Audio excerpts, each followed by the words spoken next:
another job. He never looked back. I'm straight where I'm at. Yeah.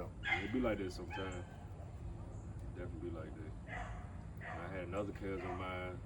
He was always, I know he need this job. He paid the processing fee and everything. Came to the job. I think he had a black. Yeah, his first job he had was a ground job. He said, "Yeah, that was cool. I like that job right there." He want to get that job all the time. But I was telling him, "You can't get that job all the time. You don't have enough seniority." And one day he had to go on the boat, and I ain't asked him how he went. I think I had called a lesson for him and asked how it was, how his work was.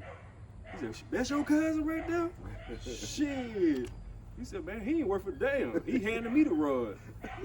Then he talking about his stomach hurt. He got to go shit. I just told him, "Hey, you got to go home." And he got fired. Yeah, I guess he got fired. Either he got fired or he just told him don't come back on the boat. He ain't made for the boat. Like everybody's not made for the boat. You got to be in some kind of physical shape. Yeah. You lifting them rods. Yeah, I don't know if I mentioned it earlier, but we had this one guy coming down the boat with me and Aaron. Muscle bound. He was swole. I just knew he could pick up every rod out there all in one hand if he wanted to. I said, "Yeah, we got us somebody working with us."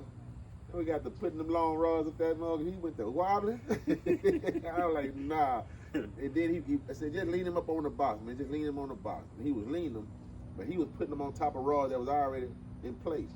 And the man was study loading it. So when he loaded, you were saying it's shaking. Next thing you know, you got to pay attention. You got to be listening to different stuff. So I heard that rod just started sliding. I looked up and he was coming, and Aaron had his back to it. And I reached past him to catch that bad boy, and it still kind of tapped that head.